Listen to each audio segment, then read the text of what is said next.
qofaa miti ka kitaaba eebbisaa jiru. Hundi isaatu eebbisaa ture. Daani'el Kibrit zamoonuma kana Itoophiyaa keessatti kitaaba isaa eebbifate.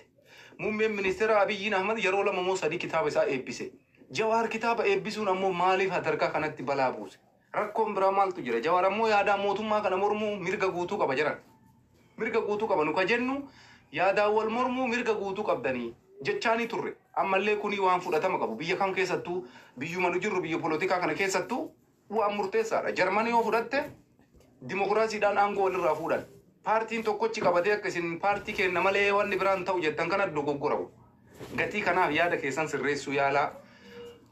Yaadaan nama mo'achuu yaalaa arrabaa midhaamina maalii wanni takka bu'aa takka qabu hin jiru. Kanaaf jecha hawaasa keenya Jarmanii keessa jirtan akkasuma beerasabii warroota afaan keenya kana dhageettan guyyaan nu jala ga'ee jira.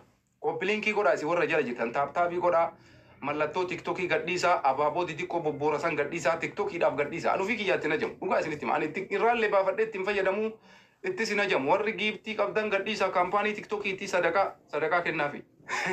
Dhugaa isin himna maaliif jennaan nuti rakkinni akkasiisan qabaannee wanni giiftii keessan isin kadhannuuf hin jiru. Laakiin ammoo hin beeytan tiktokii kanatuyyuu sadaqaa barbaada. Kanaaf tiktokiidhaa yoo dandeettan mallattoo tiktokii gadhiisaa fi kanuma. Isa kanaan wal qabatee amma sagantaan Jawaar akkamitti deemaa jira yaa Ahmad kennaa qophiin isaa maal fakkaata ka jedhuuf wallaa haala ajaa'ibaatiin qophiin deemaa jira. Qophiin haala baay'ee gaariidhaan qophaayaa jira. Hawaasni keenya biyya Jarman keessa jiru hawaasa xiiqeffataadha. Hawaasa akkasuma hayyoota isaa bira dhaabatuudhaan beekamuudha.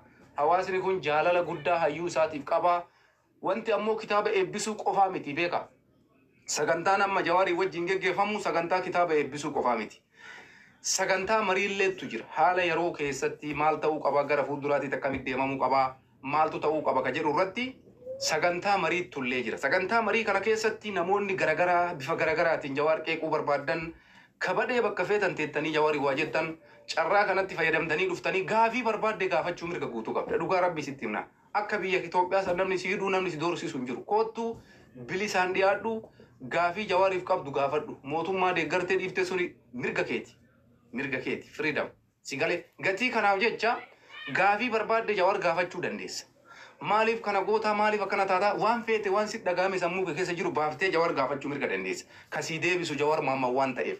Kanaafi namni hundi keessanuyyuu waamichi godhameefii jira. Waamichi already ilmaan Oromoo qofaafii miti. Akka beerasabiititti abbaan fedhe dhufee Oromoo Amaararraa haa ta'u Tigirerraa haa ta'u Walaayitarraa haa ta'u Silxirraa haa ta'u Sidaamarraa haa ta'u beerasabiin Itoophiyaa walgahii kanarratti argame gaafii sitti mijaa'e gaafii sitti dhagaame ka sammuu kee keessa si nyaatu gaafachuu Jawaariin mirga guutuu qabda. Kana ogguu jennu sagantaan eebba borii sagantaa kitaaba isaa eebbisuu qofaa miti. Sagantaa mariiti akkuma Jawaar barreesse. Marii geggeessinaa dhimma haala biyya keenyaa irratti dhimma haala yeroo irratti kanaan wal qabatee koottaa hundi keessanuu gaafii keessan gaafadhaa. Yaada keessan waan isin tole gaafachuu mirga guutuu qabdanii jechuudha. Gaafii keessaniif kana. Gama biraatiin ammoo iddoon isaa akkuma beekamu akkuma sirraa argitan kana magaalaa Nuumbargiiti. Nuumbargi jechuun naannoo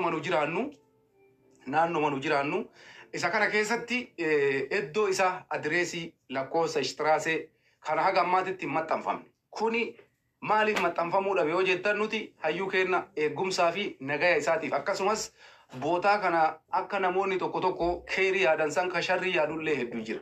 Akkuma namoonni tokko waan gaarii yaadan ka hamaa yaadullee hedduu keessa jira. Argaa jirtan sooshaal miidiyaa kanarratti waan dubbatamu.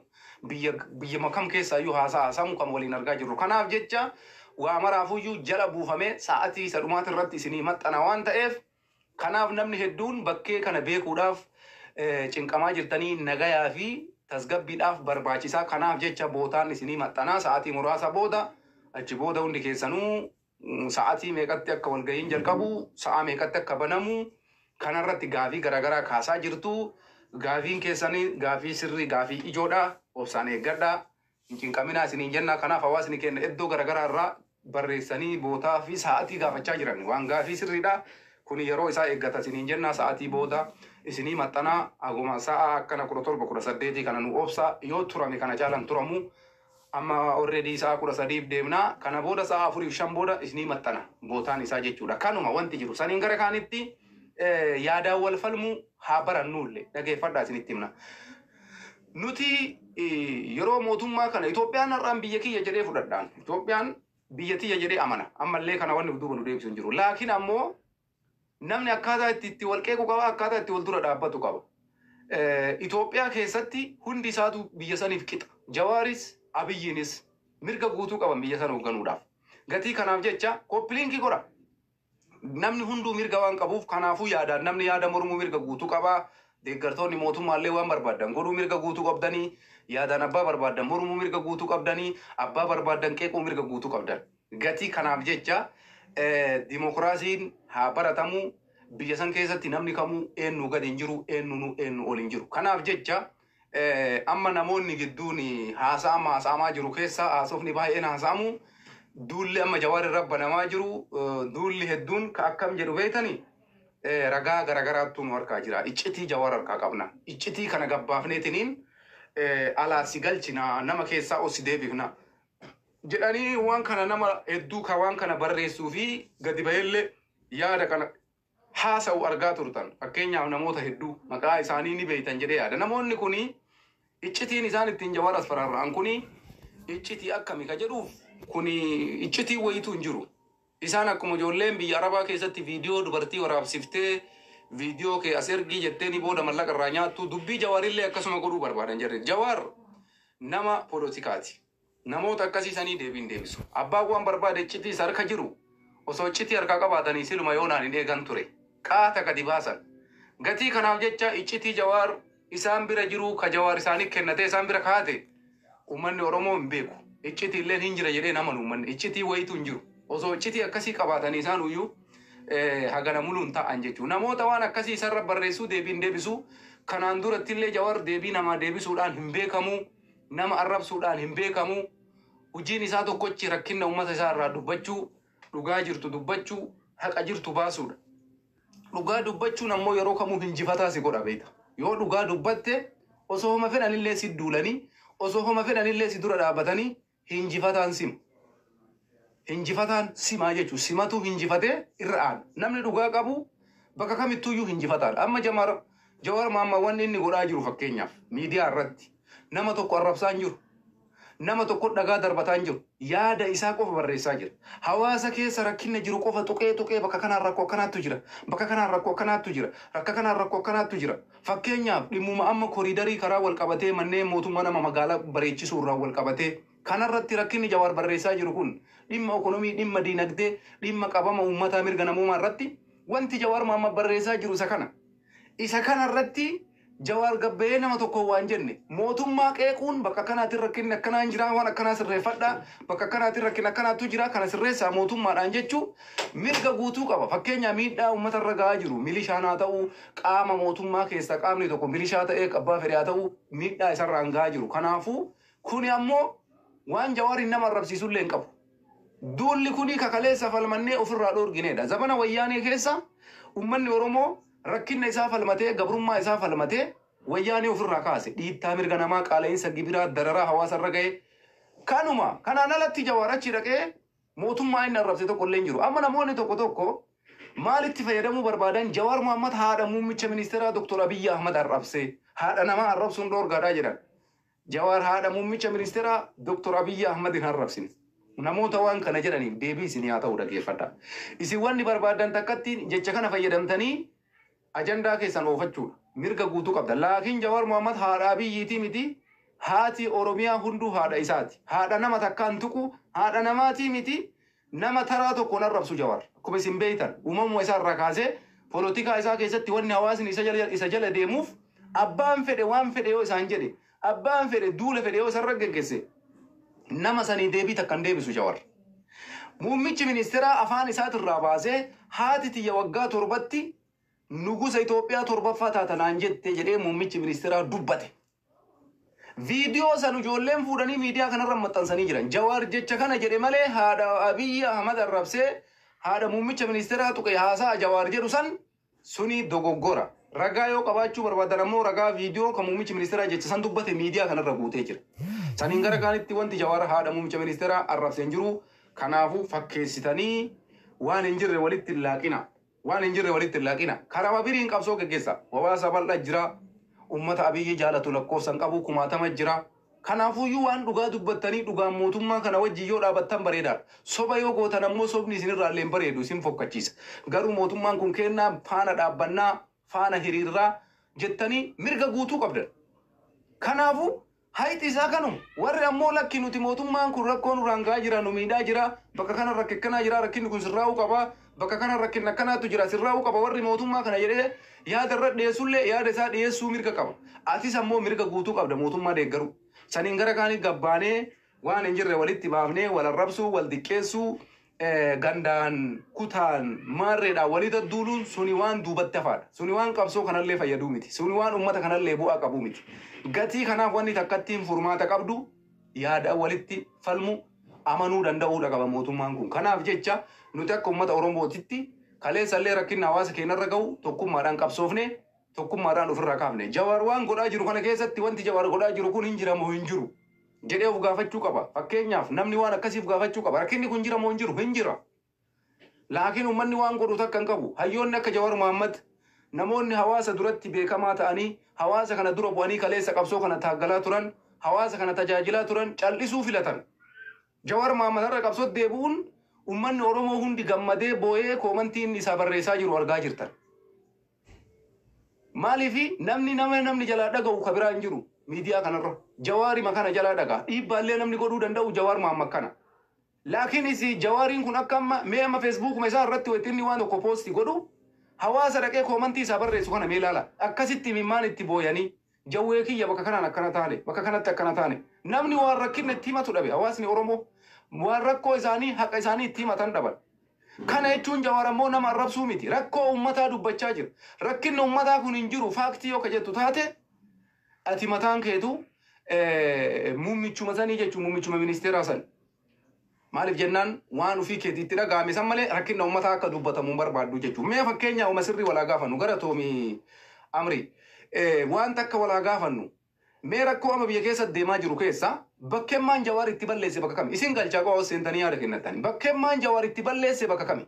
Bakkeemmaan dogoggorri Jawaar jiru bakka kami? Rakkoo uummatarra jiru ibsuun isaa dogoggoramaaf ta'e. Qeeqa kaasuun isaa dogoggoramaaf ta'e. Mootummaan waan kana laalee sirreeffachuu qaba. Fakkeenyaaf ani waan takka ittiin amanu sitti himaan. Abiyyi Ahmad ogguu deeggarru nuti Itoophiyaan biyya keenyaa biyyi teenna sarbamuu hin qabdu. Xilaanni baree dhufee daangaa Oromiyaa ceenee Oromiyaa gabroomsuu hin qabnu jennee kanarratti muummicha ministeera sappoortii godhaa ture akka dhuunfaa kiyyaatitti. Har'allee ejjannoon kiyya kanarratti hin jijjiiramu. Dhimma Sumaalee irratti ejjannoon kiyya hin jijjiiramu. Dhimma Masrii irratti ejjannoon kiyya hin jijjiiramu. Raayyaa ittisa biyyaa faanaan dhaabbadhaan. Raayyaa ittisa biyyaa jechuun anaa fi sillee sababa isaaf jirra waan ta'eef. Laakiin raayyaan ittisa biyyaa ammoo poolitikanyaawwan nama uummata kana miidhama uummataa kana dubbatu miidhuu osoo hin taane dhageeffatee rakkinni hawaasa kanarraa jiru akka inni ittisuuf raayyaa ittisa biyyaa jaalala. Ana caalaa isatu dhagee daangaa biyyaatti isaa jira waan ta'eef lubbuu fi aarsaa godhee qorra osoo hin jenne rooba osoo hin jenne. Laakiin si galee kanaaf jecha waytii Masriin dhuftee Itoophiyaa waa jettu Itoophiyaa faana dhaabbanna. Sumaaleen dhuftee Itoophiyaa daffaruu barbaadde Itoophiyaa faana dhaabbanna. Eertiraan dhuftee Itoophiyaa faana daffaruu barbaadde Itoophiyaa faana dhaabbanna. Laakiin ammoo Jawaar Mohammad irratti no. Jawaar Mohammad ummata isaa keessaa bahee rakkinna ummata isaa dubbataa jira malee meeshaa qabatee massaara qabatee rokkeetti qabatee Oromiyaa fi Itoophiyaa gabroonfachuu dhufaa jiru. Kasi cabsuu dhufaa jiru xilaata badeeti. Ka akka Eertiraa, ka akka Masrii, ka akka Sumaalee kanarratti raayyaa ittisa biyyaa faana dhaabbanna. Isatu daangaa biyyaa eega waan ta'eef, isatu biyya kanaaf aarsaa kafala waan ta'eef.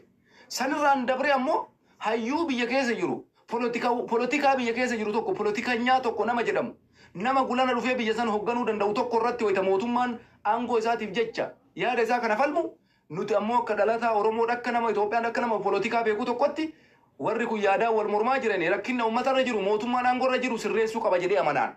Muummichi ministeeraa Dr. Abiyyi Ahmad dogoggora jiru aangoo isaa irra bakka jiru kanatti rakkoo isaa harka jiru sirreeffatee isin ceesisaa jedhee aangoo fudhate. Muummeen ministeera Abiyyi Ahmad Itoophiyaa ceesisaa jedhee fudhate. Ceesisuu qaba. Bakka ceesisuu hin dandeenyetti poolitikaan biraa keessarra uummata Itoophiyaa walitti qabee uummata tokkoomsuu danda'u yoo argame aangoo dabarsee kennuufii qaba malee waan biraa kanaan alatti wanni nuti amannu tokko illee hin jiru. Ijoon dubbii isii tanaa jechuudha.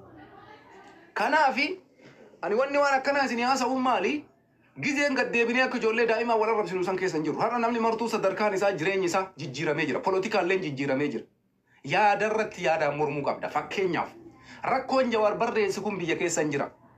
ummanni har'a Jawaar deebuu kanatti maaliif gammade yaa rabbii galanni kee hin badin alhamdulillah dalee sana marakkina keenna itti mannuu dhabne kalee sana marakkoon irra jirtu itti ibsadhuu dhabe jedhee ummanni booyaa jira koomantiidha kuni maal agarsiisa nama tokkocha rakkinna isaa yoo hawaasni itti himate miidiyaa kanarratti yoo inni waan fedhe poosti godhe ummanni addunyaatis ummanni oromootis beher beherasabilis jalaan dhageenye bicha miidiyaa kanarra guute nama akka Jawaar Mohammad yoo inni barreeffama tokko barreessu kumaatamaan jala gadduudanii maal barreesse jedhanii daawwatan karakkinna kana dhaqee ummanni marti jalaa laalu kamarti isaa dhufee koomantii isaa rakkoo isaa jala barreeffatu kuni kabajaadha malee salphinnaa miti beeki mee fakkeenya waa takka isin gaafanna dhimma koriidaraa kanarratti mee waa takka isin haa kaasu magaalaa Roobee irraa kaasee asiin haga Oromiyaa kutaalee garaagaraa keessatti sababa magaalaa qul bareechifnaan mootummaan fooqii haga sadarkaa 3 jiru diigee jira mootummaa nama biyya bulchaa jiru mee waan kanarratti waan qabatamaa isinitti himna fooqii haga 3 kana birrii mee qabaastee ijaarteeti umrii kee guutuu laffaatee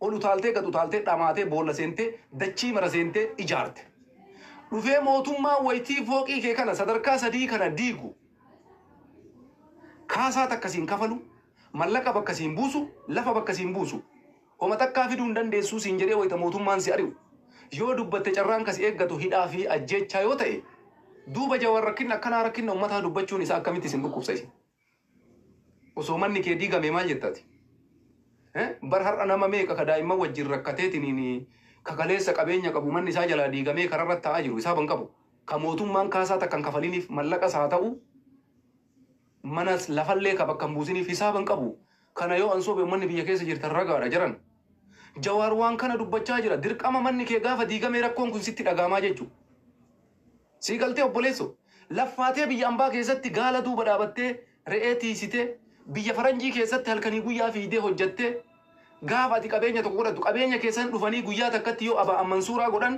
kaasaa yoo lafti takka siin kennamne yoo wanti takka bakka siin buune namni karaa irratti mana isaa malee hafe kun sitti hin dhagaamuusi maali mee rakkinnummaan Jawaar